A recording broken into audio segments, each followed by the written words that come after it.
ইনশাআল্লাহ। এ সোনার যুবক রে, আজকে গোরস্থানের মাহফিল। এই গোরস্থানের মধ্যে অনেকের দাদা, অনেকের দাদি, অনেকের নানা, অনেকের নানি, ভাই বন্ধু, আত্মীয় স্বজন, অনেকের সন্তান পর্যন্ত কবরে চলে গেছে। কথা বলেন ঠিক কিনা?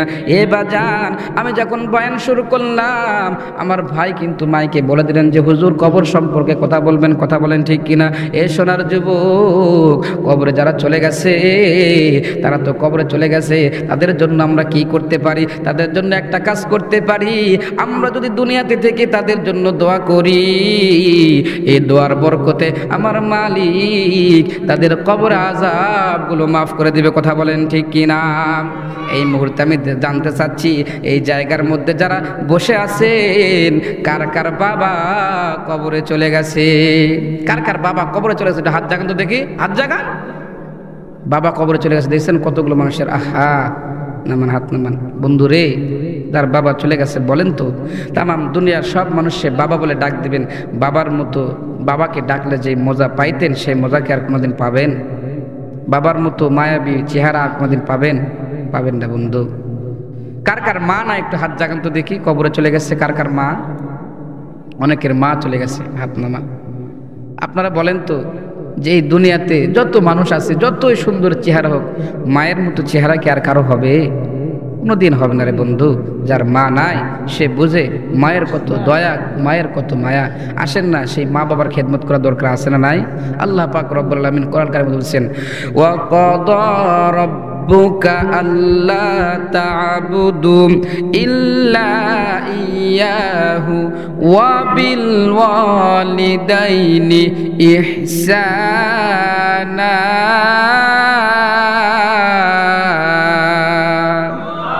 আমার আল্লাহ পাক রব্বুল আলামিন কোরআনুল কারীমের আয়াতের মধ্যে ডাক দিয়ে বলতেছেন, এই আমার বান্দারা, একমাত্র আমি আল্লাহর ইবাদত করবে, অন্য কারো ইবাদত করবা না। কিন্তু তোমাদের মা বাবার সাথে তোমরা ভালো ব্যবহার করবে। আমার আল্লাহ ডাক দিয়ে বলতেছেন, আমার ইবাদত করবে, অন্য কারো ইবাদত করবা না, কিন্তু তোমার মা বাবার সাথে তুমি ভালো ব্যবহার করবা। এ সোনার যুবক রে, আজকে যাদের মা বাবা আছে বুঝো না, মা বাবার কথা কেন মানো না? মা বাবার খেদমত কেন করো না? মা বাবার কথা মেনে কেন চলো না? যেদিন মা থাকবে না সেদিন বুঝবা মা বাবার কত দয়া। কথা বলেন ঠিক কিনা? আল্লাহ পাক বললেন, এই দুনিয়ার উম্মত, এই দুনিয়ার মানুষেরা, এই আমার বান্দারা, শুনো, তোমরা আমার ইবাদত করো আর মা বাবার খেদমত করো। মা বাবার খেদমত করার দরকার আছে না নাই? কিন্তু আমি গ্রামগঞ্জে দেখেছি যে অনেক বাড়িতেই আজকে মা বাবাকে ভাত কাপড় দেয় না। অনেক বাড়িতে দেখেছি যে বাড়ির ভিতরে মা বাবার জায়গা দেয় নাই, বাড়ির সামনে হয়তো বা ছোট একটা কুঠি বানায়া মারে থাকতে দিয়েছে, বারান্দায় টিন দিয়ে বেড়া দিয়ে থাকতে দিয়েছে। এই শীতের মধ্যে মা বড় কষ্টে থাকে, বাবা বড় কষ্ট থাকে। কথা বলেন ঠিক কিনা? এরকম হয় কি হয় না?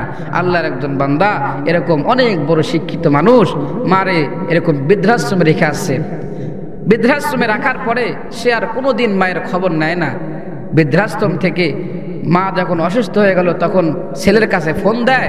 ছেলে বড় শিক্ষিত, বড় চাকরি করে, এই জন্য সে একটা বাসা ভাড়া করে সে সেখানে ওইরকমভাবে সে তার স্ত্রী নিয়ে, ছেলে মেয়ে নিয়ে সে সেখানে থাকে। সে বড় চাকরি করে, কিন্তু মায়ের খোঁজ নেয় না। বাজান রে আমার, সবাই খেয়াল করে শুনবেন, আল্লাহর বান্দা মাকে বৃদ্ধাশ্রমে রেখেছে, এমন সন্তান আছে না নাই? এ সোনার যুবক রে, মাকে বৃদ্ধাশ্রমে রাখছো কেন?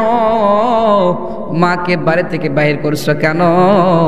নবীজি সাল্লাল্লাহু আলাইহি সাল্লাম বলেছেন, আল জান্নাতু তাহতা আকদামিল উম্মাহাত, মায়ের পায়ের নিচে সন্তানের বেহেশত আছে। কথা বলেন ঠিক কিনা? এ সোনার যুবক, এ প্রাণের মুরব্বী, মাকে যদি বাড়ি থেকে বাহির করে দাও, মনে রাখবে, মনে রাখবে, মাকে বাহির থেকে বাহির করো নাই, তোমার উপরে থেকে আল্লাহর যত রহমত, সব রহমত বাড়ি থেকে বাহির করে দিয়েছো। কথা বলেন ঠিক কিনা? মাকে যদি বাড়ি থেকে বাহির করে দাও, তো তোমার মায়ের সাথে সাথে তোমার যত রহমত সব বাহির হয়ে যাবে। তোমার বাড়িতে অশান্তি আর কোনোদিন শেষ হবে না। কথা বলেন ঠিক কিনা? অশান্তি শেষ হবে না। এজন্য নিজে যা খাইবা, নিজে যা পড়বা, মা বাবাকে সেটাই দিবা। কথা বলেন ঠিক কিনা? দেবেন তো ইনশাআল্লাহ? এ বন্ধু, মা তো অনেক ভালোবাসে আমাদেরকে। বাবা তো আমাদেরকে অনেক ভালোবাসে, নিজে না খাই আমাদেরকে খাওয়ায়, কথা বলেন ঠিক কিনা? এ বন্ধু, এ বাবাজি, আল্লাহর বান্দা মাকে যখন বৃদ্ধাশ্রমে রাখছে, মা অসুস্থ হয়ে গেছে, বৃদ্ধাশ্রম থেকে মায়ের জন্য তার কাছে ফোন দেওয়া হয়, কিন্তু সন্তান মায়ের ফোন ধরে না। মা যখন একদম অসুস্থ হয়ে গেছে, মুমূর্ষ হয়ে গেছে, এমন সময় মা ডাক্তারের দুইটা হাত ধরে ডাক দিয়ে বলতেছে, ডাক্তার রে, আমি বুঝি এই অসুস্থতার কারণে দুনিয়া থেকে চলে যাব। ও ডাক্তার, তোমার কাছে একটা অনুরোধ, যেভাবেই পারো না কেন আমার কলেজার টুকরা সন্তানকে আমার সামনে নিয়ে আসো। আমি শেষ বিদায়কালে আমার সোনা মানিক, আমার কলেজার টুকরার একটাবার দেখতে চাই। এ বন্ধু, মা যেই সন্তান মাকে কোনোদিন দেখে নাই, মা মৃত্যুর পূর্বে মায়ের চাহিদা সন্তানের মুখ একটাবার দেখবে। আসলে সন্তান যেখানেই থাকুক না কেন, মা কিন্তু সদা সর্বদাই ওই সন্তানের জন্য অপেক্ষা করে, কথা বলেন ঠিক কিনা?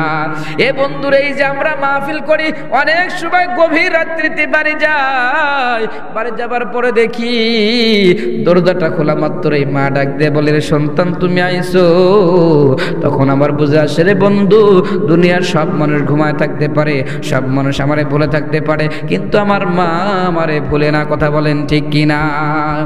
গত নিশিরাইতে আইসা দেখছি বাড়িতে, দুঃখিনী মায়ে রইছে জাগিয়া। হাইরে শীতের রাত রে, মা রইছে মোর বসে। হাইরে শীতের রাত রে, মা রইছে মোর বসে। এমন মায়েরে ভইলা কেউ যাইও না রে গ্রামবাসী, একটু দাঁড়াও মায়েরে দেখি। নয়ন ভৈরা মায়েরে দেখি ও গ্রামবাসী, একটু দাঁড়াও মায়েরে দেখি। সাদা কাফন পরাইয়া খাটে মাইরে শোয়াইয়া, সাদা কাফন পরাইয়া খাটে মাইরে শোয়াইয়া। মায়েরে তোমরা কই যাইতেছো লইয়া রে গ্রামবাসী, একটু দাঁড়াও মায়েরে দেখি। নয়ন ভৈরা মায়েরে দেখি ও গ্রামবাসী, একটু দাঁড়াও মায়েরে দেখি। এ বন্ধু, এ মুরব্বী, আমি যেখানেই থাকি না কেন, আমি কোনো বিপদে পড়লে সর্বপ্রথম আমার মায়ের কলিজায় খবর হয়, কথা বলেন ঠিক কিনা? এ সোনার যুবক,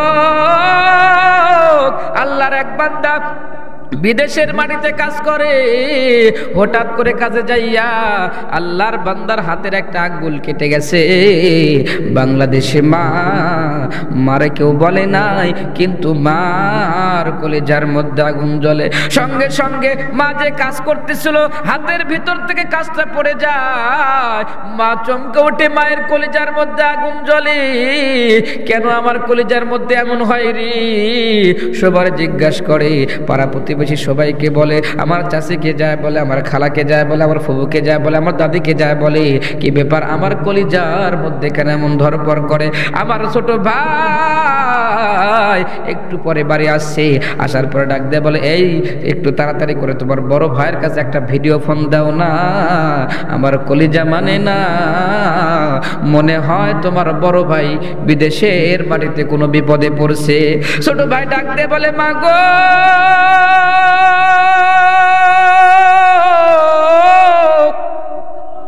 ও মা, একটু আগেই ভাইয়ের সাথে কথা বলছি, এখন আর কথা বলার দরকার নাই। ডাক দেয় বলে, না রে, আমার কলিজার মধ্যে কেমন যেন ধরপড় করে, কেমন যেন আগুন জ্বলে, একটা ফোন দে না, তোর ভাইর আমি একটা বার দেখি না আমার সোনা মানিকের কিছু হয়েছে কিনা। বিদেশে বিপাকে যদি সন্তান মারা যায়, সবার আগে জানে তাহার জনম দুঃখী মায়। বিদেশে বিপাকে যদি সন্তান মারা যায়, সবার আগে জানে তাহার জনম দুঃখী মায়। নীরবে মা অশ্রু ফেলে সন্তানেরই পথ চায়, কান্দে না যেন মায়, কান্দে না যেন মায়। মায়ের চোখে ঝরলে পানি আল্লাহর আরশ কাইপা যায়, কান্দে না যেন মায়, কান্দে না যেন মায়। অতি দুঃখ কষ্ট সয়ে আদর সোহাগ দিয়ে শিশুকালে সন্তানের লালন করে মায়ে। সেই মায়ের কষ্ট কেহ দিও না এই দুনিয়ায়, কান্দে না যেন মায়, কান্দে না যেন মায়। মায়ের চোখে ঝরলে পানি আল্লাহর আরশ কাইপা যায়, কান্দে না যেন মায়, কান্দে না যেন মায়। এ বন্ধু, মা ডাক দে বলতেছে, সন্তান রে, তোমার ভাইয়ের কাছে একটু ভিডিও ফোন দাও না। এবার যখন ভাইটা এবার মাকে হাতের মধ্যে ফোনটা দিয়েছে, মা এবার ভিডিও ফোনটা ধরিয়া দুই চোখের পানি ছাড়িয়া দিছে। ডাক দে বলে, রে সন্তান, কি ব্যাপার, আমার মন মানে না, তোমার কি হয়েছে বলো।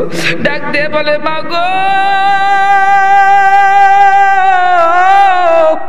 আজকে কাজ করতে যাইয়া আমার একটা হাত কেটে গেছে মা। মা ডাক দে বলে, রে সন্তান, এই জন্যই তো বলি আমার মা, আমি মা, আমার কলিজার মধ্যে কেন আগুন জ্বলে। এ বন্ধুরে, সন্তান যেখানেই থাকুক না কেন, সন্তানের যদি কোনো বিপদ হয় মায়ে খবর পায়, এজন্য ওই মায়ের খবর নেওয়া দরকার। কথা বলেন ঠিক কিনা? এ বন্ধু, আল্লাহর বান্দা হাসপাতালে, আল্লাহর বান্দা মাকে হাসপাতালে রাখছে, বৃদ্ধাশ্রমে রাখছে, মাকে দেখতে যায় না। মা শেষ পর্যন্ত ডাক দিয়ে বলতেছে, ডাক্তার রে, আমার শেষ বিদায়কালে একটা চাহিদা, আমার সন্তানকে যেভাবেই পারো না কেন আমার সন্তানকে নিয়ে আসো না, আমি আমার সন্তানকে একটা বার দেখতে চাই। কারণ মা জীবনের সন্তানকে বলে না, এ সোনার যুবক রে, আমার থেকে 6 মাসের ছোট আমার এক ফুফাতো বোন আজ থেকে মোটামুটি 10-12 বছর আগে পৃথিবীর জমিন থেকে বিদায় নিয়ে চলে গেছে। কিন্তু আমার ফুফুরে আমি এখনো মাঝে মাঝে দেখি রাত্রে উঠে বসে বসে কান্দে। লোকজন ডাক দে বলে, কি ব্যাপার বোন গো, কান্দো কেন?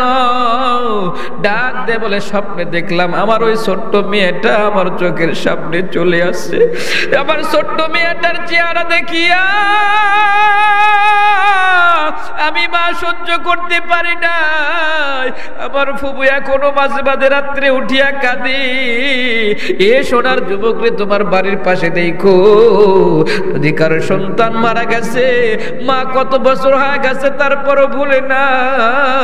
এখনো ঈদের দিন আসলে পারে দেখবা মা নিজের হাতে রুটি বানায়, মা নিজের হাতে লাচ্চা সেমাই রান্না করে, মা খায় না।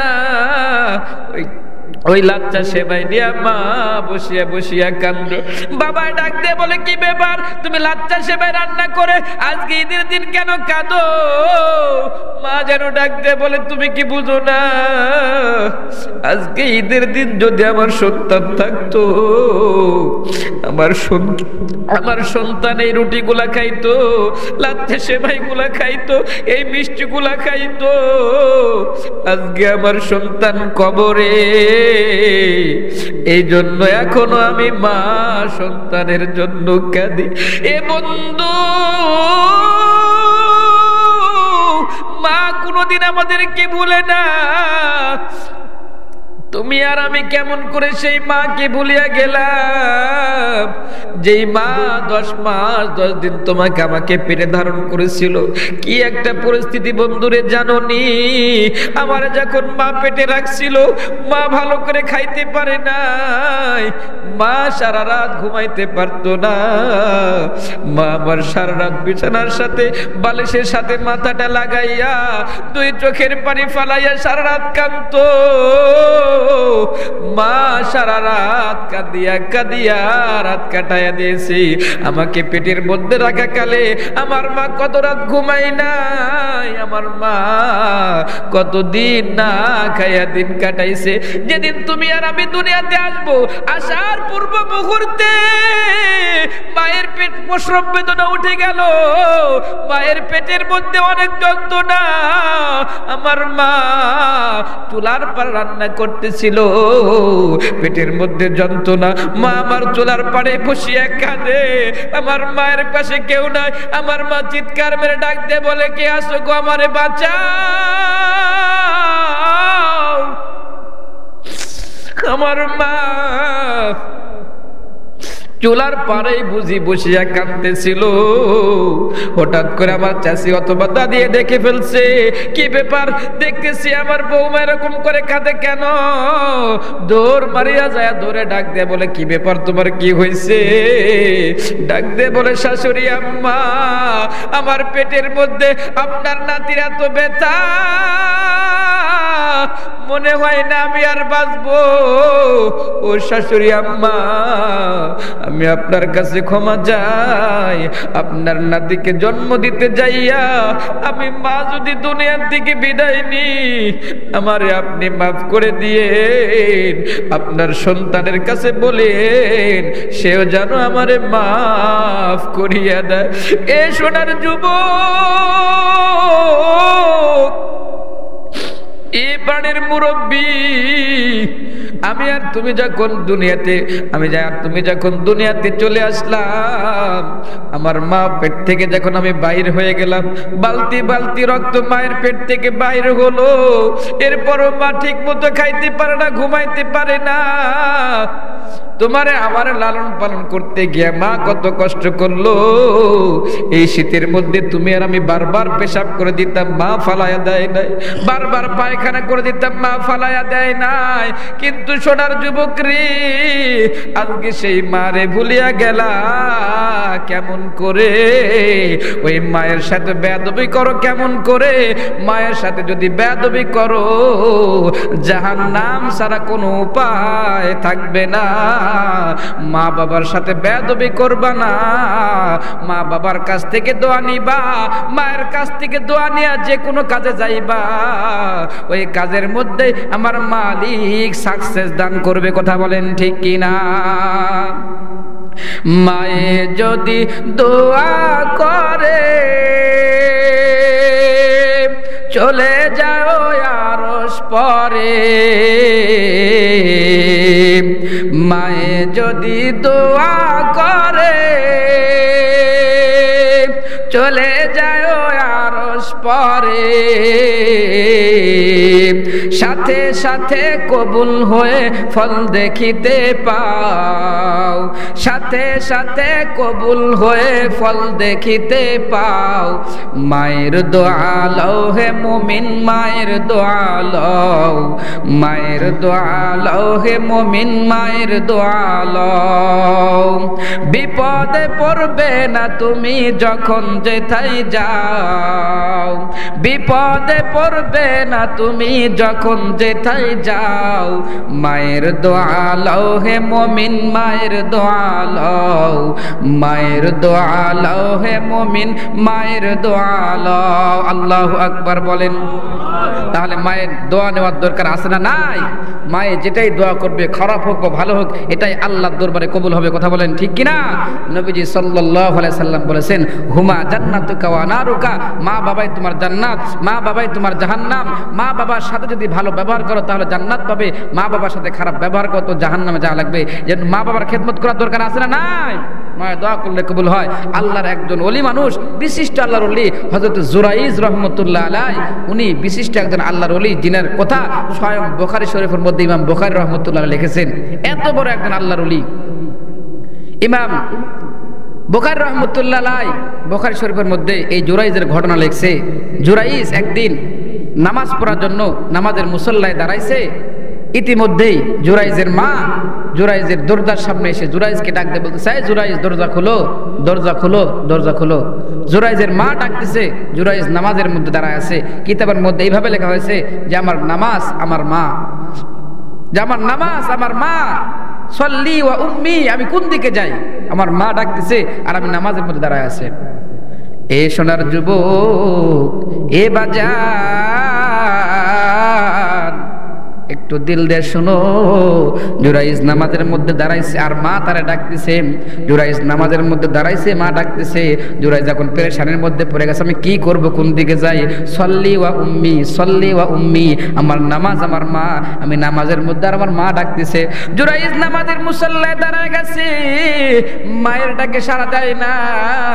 এক পর্যায়ে মা ডাকতে ডাকতে পেরেশান হইয়া দরজার কাছ থেকে চলে গেছে, মন খারাপ করে চলে গেছে। প্রথম দিন মা চলে গেছে, দ্বিতীয় দিন মা আবার আসছে। আসার পরে আবার জুরাইজকে ডাক দিয়ে বলতেছে, জুরাইজ দরজা খোলো,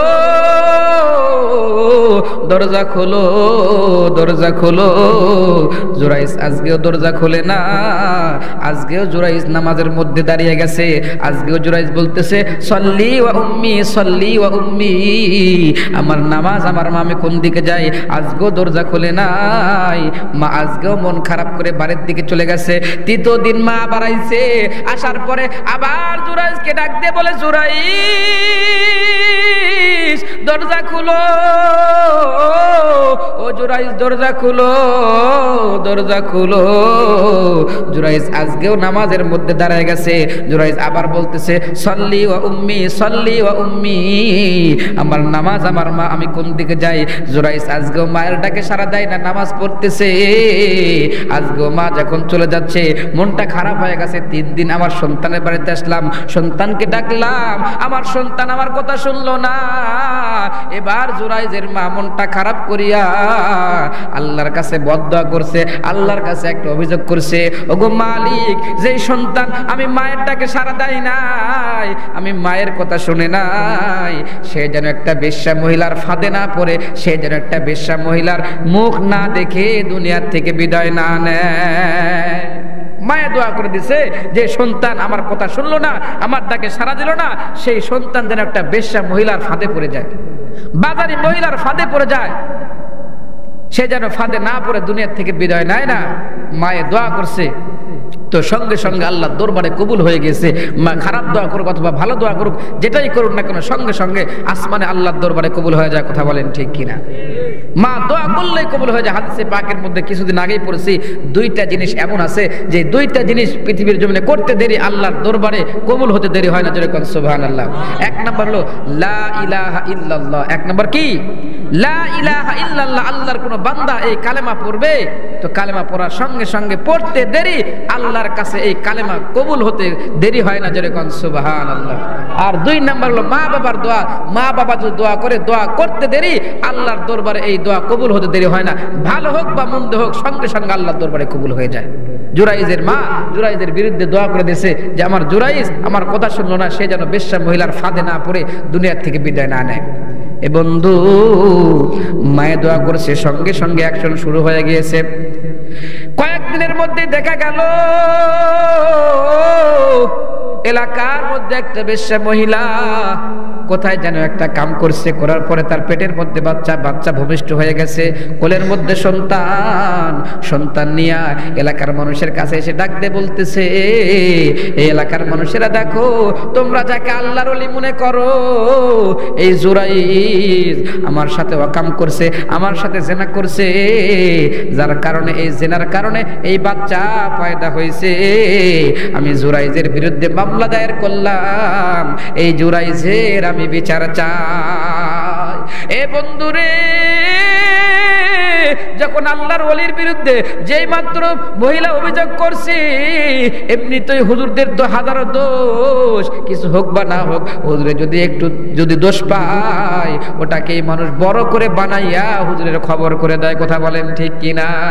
বেশ্যা মহিলা যেই মাত্র বলছে, এই এলাকার জনগণেরা, জুরাইজ আমার সাথে জেনা করছে, যার কারণে বাচ্চা পয়দা হয়েছে, জুরাইজের বিচার চাই বলার সঙ্গে সঙ্গে কেউ দেখা দেখি নাই, কোনো প্রমাণ নাই, কিচ্ছু নাই, এরপরও কেউ যাইয়া জুরাইজের কলার ধরে, কেউ যায় থাপ্পড় মারে, কেউ যায় খুশি মারে, আর ডাক দিয়ে বলে, এই ভণ্ড, তুই হুজুর হইয়া দরবেশি সাজিয়া তুই ভণ্ডামি করিস, ঘর থেকে বাইর হ, তোর আজকে খবর আছে। এমন হয় কি হয় না? বিশ্বাস হয় না? আপনাদের এলাকার মধ্যে ইমাম কি পরিবর্তন হয়? কথা কয় না পারে, হয় না? যাক, আপনার আল্লাহর ওলি, তাহলে হয় না? তাহলে হয় না? আসতেছে বলতে, হুজুর এমন কথা বলছেন যে নিজে বললো যে নিজের পায়ে নিজেই কুড়াল মারা হবে। পরিবর্তন হয় কি হয় না? আচ্ছা, আপনারা বলেন তো, যে হুজুরটাকে পরিবর্তন করছেন, ওই হুজুর কি অন্য জায়গায় যায় 10 বছর থেকে আছে? অন্য জায়গায় 10 বছর থেকে নাই? আছে তো। তাহলে হুজুর যে খারাপ হতো, তাহলে ওই মানুষ কেন নিছে? আর 10 বছর থেকে ওখানে কেন আছে? আসলে আমি দেখছি যেগুলো মসজিদে ইমাম পাল্টেছে, একটাও হুজুরের দোষ না, সবগুলো দেখবেন যে কমিটির লোকের আর গ্রামের কিছু ছুটকে ফুটকে নেতা আছে, এদের তাবদালা ইমাম পাল্টে, কোন ইমামের দোষ ইমাম পাল্টে না। কথা বলেন ঠিক কিনা? আতি নেতা পাতি নেতা তোমাদেরকে বলে যাচ্ছি, শুনে রাখো, যারা ইমামদের পিছনে লাগো, আলেমদের পিছনে লাগো, এদের পরিণতি এমন হয় যে মৃত্যুর আগে এমন অবস্থার এমন পরিণতি হয়, মানুষ যাই দেখে তাই তার দিকে থুতু নিক্ষেপ করে। কথা বলেন ঠিক কিনা? আজকে এই ব্যারাম প্রতিটা সমাজের মধ্যে, প্রতিটা এলাকার মধ্যে হয় যে যাই এক ওয়াক্ত নামাজ পড়ে না, সেই ইমাম পাল্টা, সেই ইমাম রাখে। কথা বলেন ঠিক কিনা? এমন পরিস্থিতি, ওরে ভাব দেখলে পারে কমিটির লোকের এমন একটা পরিস্থিতি, ও সিগারেট টানে আর হুজুর বলে, হুজুর আমার চিনেন আমি কে? ওরে মরদ রে, তুই কি সেটা আমি জানি, তুই শুলে উঠতে পারে না হিম্মত আলী, শুলে উঠতে পারে না হিম্মত আলী, তুই যে কি জিনিস সেটা আমি জানি রে।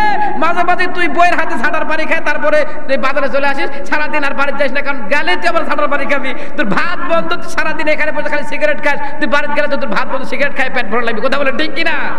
তুই কিরম মরদ জানি? তুই যখন বইয়ের সাথে পারিস না, তখন চিন্তা করিস যে রাখ, তো বইয়ের দেখে পারলাম না, কারণ বইয়ের তো দেখাবে কেমনে, কারণ 3 কোটি টাকা তো যৌতুক নিয়ে রাখছে। কথা বলেন ঠিক কিনা? 3 লাখ টাকা যৌতুক নিয়ে রাখছে, বউকে কি বলবে?